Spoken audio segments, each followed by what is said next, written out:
Welcome back. We are here this morning taking one more look at fuel treatments. We just did this test on the K100, the X2, and the Phaser 3000 with 3 different types of fuel that showed they all could reverse phase separation and make that water disperse back through the fuel in order to keep the fuel good and to keep it at a small enough molecule size to burn off without any harm. All of these are still completely mixed. They're a solution. None of the water has dropped back out of any of them since that happened. We've got the X2, the K100, and the Phaser again here. We also have what we learned last time was that the main ingredient in all of these is going to be 2-butoxyethanol. That's the main ingredient in each and every one of these, and there's quite a few of these out there that are a little bit different, but basically the same thing. They're the same main ingredient as what this is. Let's see if the Phaser or the K100 or the X2 is any better than the 2-butoxyethanol. If the Phaser, smelling the Phaser and smelling the K100 against the butoxyethanol, I wouldn't be able to tell the difference smelling them. Same test as before. We've got some bad fuel, has some water in the bottom. We've pulled the water out of there and we've done 7 milliliters in each of these, each 8 ounces. And then we've used 3 ounces of the fuel off the top of this in each one of those. And we've done 4 ounces of ethanol-free fuel just to give somewhere for the water to park. That's what somebody made a comment about, is that there wasn't enough real estate, so-called, for the water to park in order for it to take the water out. Well, this solves that. 4 ounces of ethanol-free fuel and only using a 3% concentration as opposed to the original 5% test should give this plenty of area to park to. Let's see. So we'll go something like this. And we're going to start with a 1-to-1 ratio. We're going to put 7 milliliters of each of these into their corresponding container. Start with the X2, and that is just to give it a 1-to-1 ratio. That says that it is the strongest dosage for most of these, but we saw last time that really wasn't the case. Got 7 milliliters.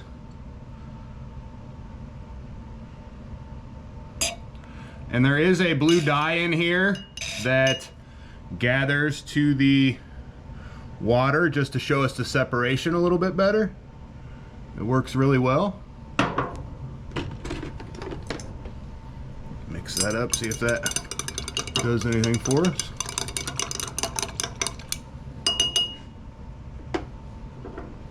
Looks like it did, and then it dropped back out of the bottom. On our test last time, for this one, it took 21 milliliters in order to clear this up, as opposed to the 7 that it says it's supposed to take. Get another 7 in there.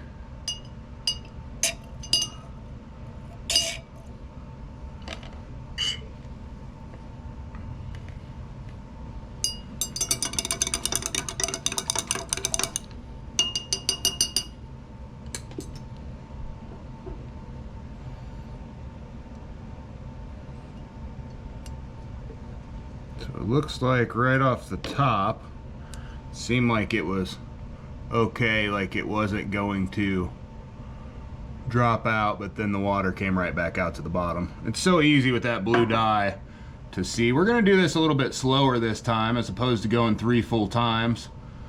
We've got 7 plus 7, so we've got 14 in it. I'm going to go 17 to begin with.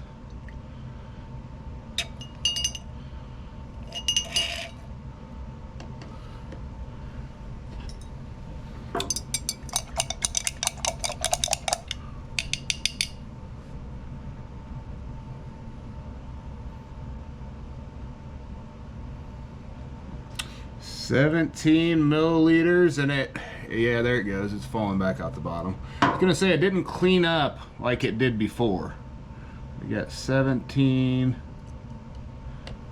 18, 19. And again, last time it took until 21. But we didn't do it real slow either. Looks like that's gonna fall back out the bottom.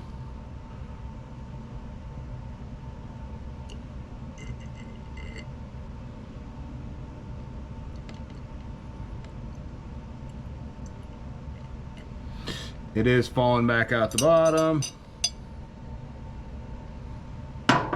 Go to the 21 we had before. So this is 3 times max dosage rate for the X2. That's what fixed it last time, was that 3 times max dosage rate. Kind of seems a little bit foggy still this time, I would say. We're gonna let it sit and see if it starts to drop back out. Well, yep, I can see it already coming back out. Let's go a few more milliliters.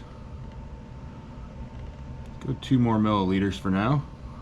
So put it at 23 milliliters.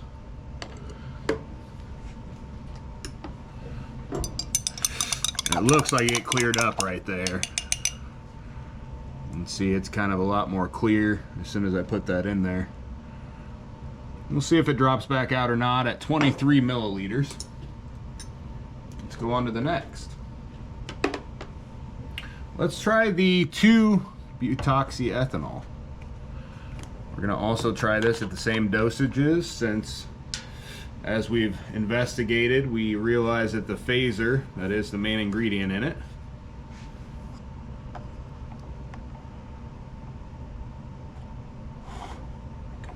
milliliters.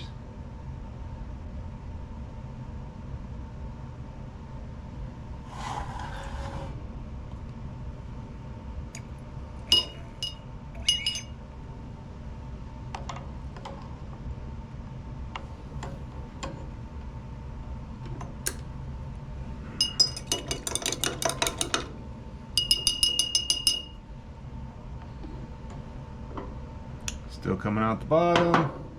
Another 7 milliliters.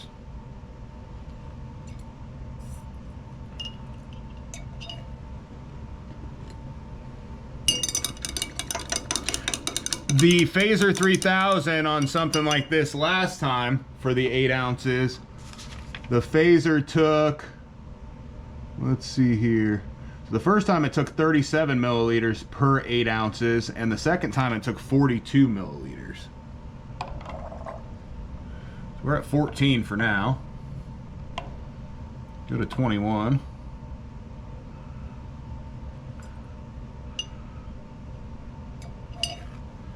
And they all say they're going to work at a different rate than this.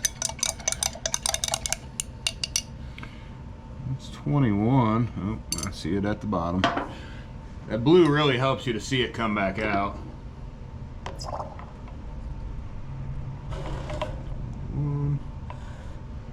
This is going to be 28.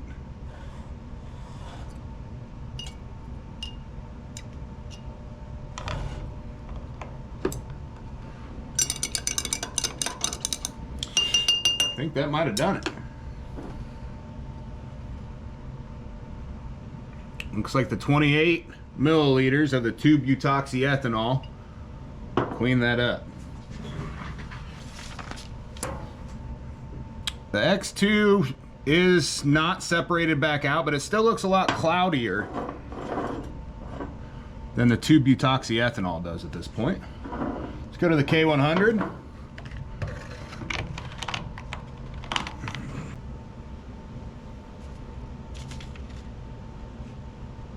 K100 is next. It took 28 milliliters last time also.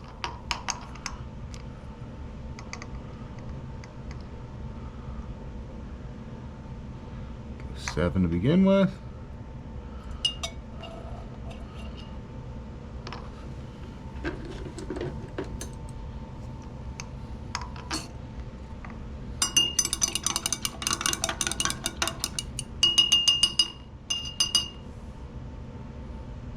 Another 7.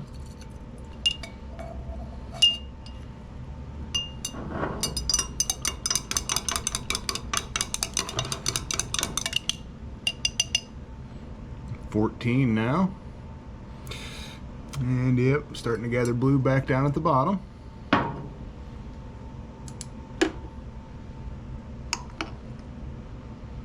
Let's go 21.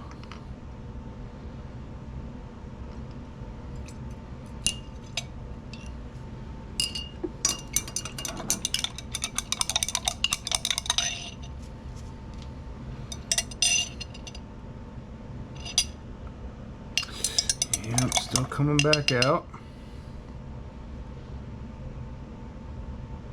Thought it was going to stay a solution there for a minute.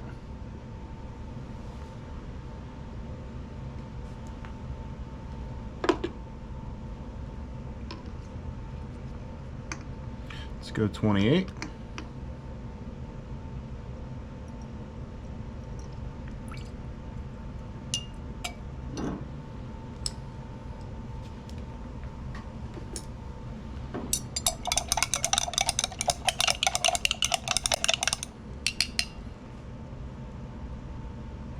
Looks like that may have worked again with the 28 milliliters.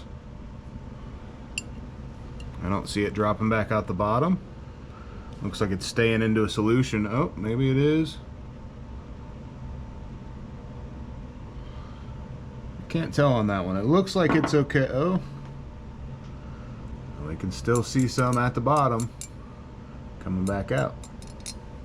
That's at 28.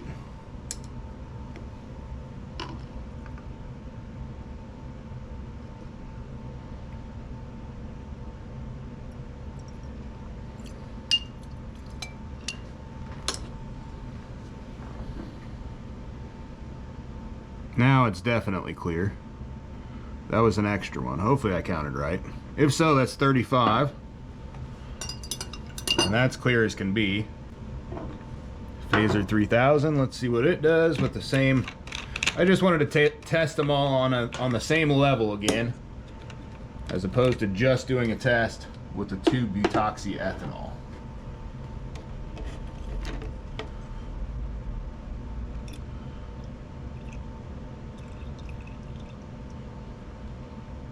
Seven.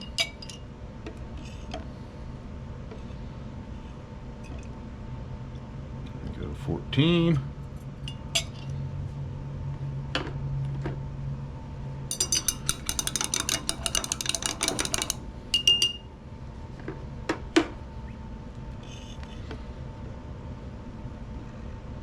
Still dropping out the bottom.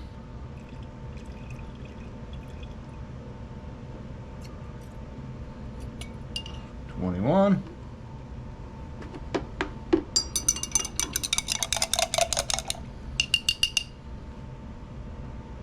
Still kind of cloudy, and I can see the blue already starting to form at 21. Go to 28. Definitely looking better than what it was.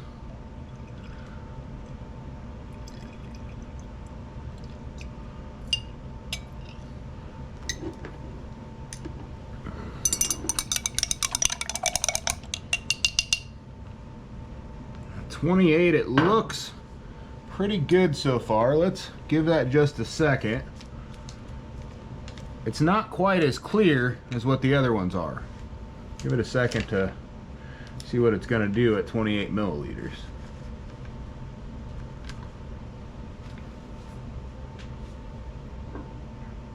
Still some at the very bottom. I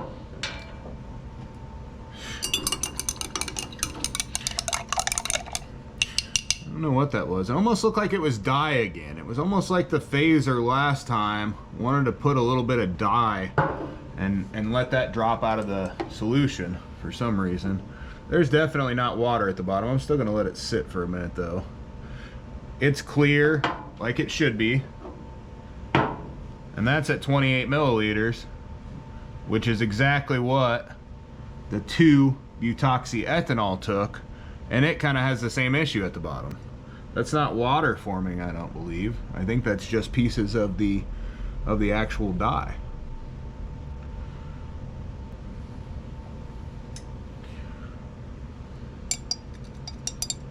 See, it's just almost little flakes in there. And when you mix them up, it seems like they mix up pretty well, but they don't stay mixed up. Those little flakes kind of drop back out of the 2-butoxyethanol and the Phaser 3000 just the same. All of these are into a position where they're into a solution where they could burn off in an engine that's carbureted with no problem. Why does that matter? Well, it matters because if you've got a tank full of bad gas, you could potentially use something like this to fix that tank full of gas and be able to burn it off if it's an extreme case where you can't drain it in an easy manner.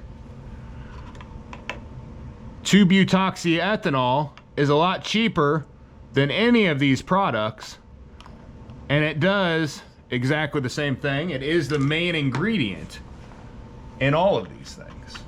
It's also the main ingredient in a lot of other fuel treatments, and one of the only ones. Primrose has been around since 1916. From what the rep tells me, this is one of the only ones, or the only one, that is actually terminal ready. It's terminal okay. It's approved to add to gas station gas before it is pumped. That's what the rep tells me anyway. 2-butoxyethanol is the main ingredient. As I see the results here, with those acting the same, with this costing half the price or less of the Phaser 3000, why would we use anything else? That's the main ingredient, and that's what we're wanting. That's what we should be using. This water control that we show, or water reversal of the phase separation, where it mixes the water back in to the gas, that also tells you how it will react when the tank gathers moisture or condenses the air when the temperature is different temperature from the inside to the out.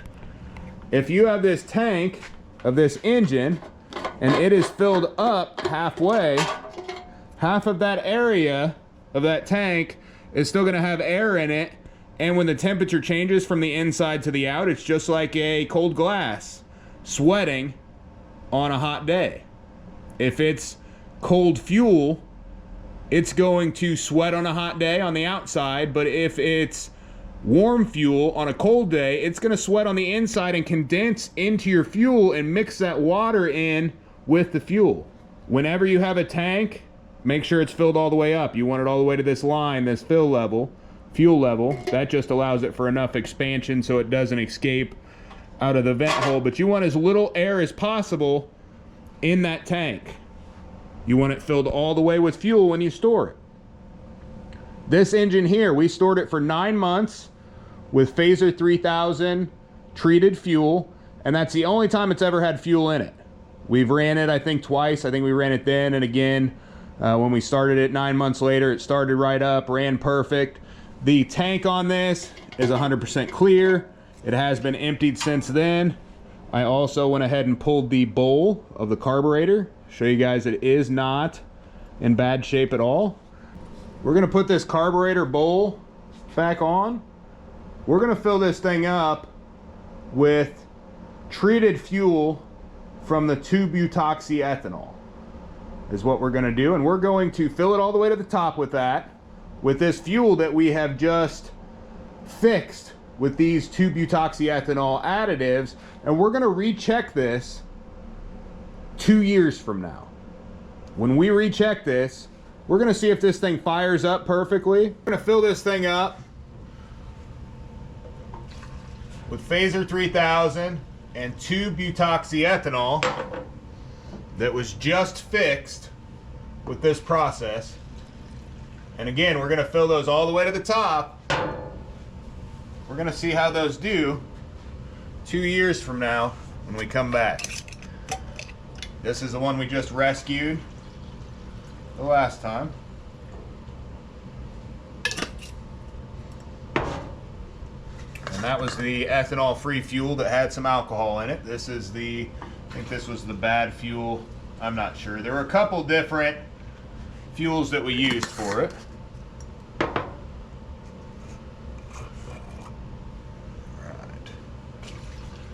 We know there is plenty of water in this. We know that there is plenty of fuel that has potential to go bad because it is bad fuel in it. We're gonna add a little bit of ethanol free on top to fill it all the way up, just so there's no moisture.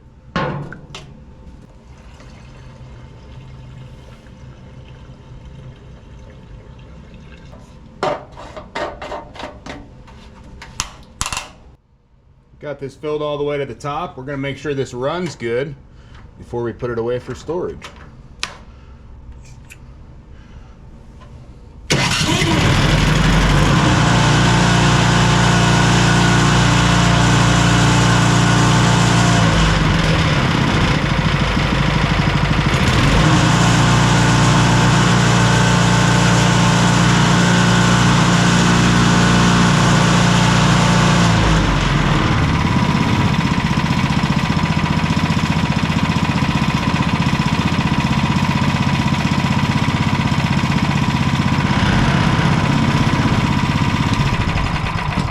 Besides the massive amount of vibration when I have it running with just the one bolt holding it to the table, everything's perfect. Runs great. Again, we're going to put it into storage and check it here in a couple years. See how this 2-butoxyethanol actually does. In conclusion, our Primrose Phaser 3000 supply that we have left up here will be the last that we stock, the last that we sell, and the last that we use.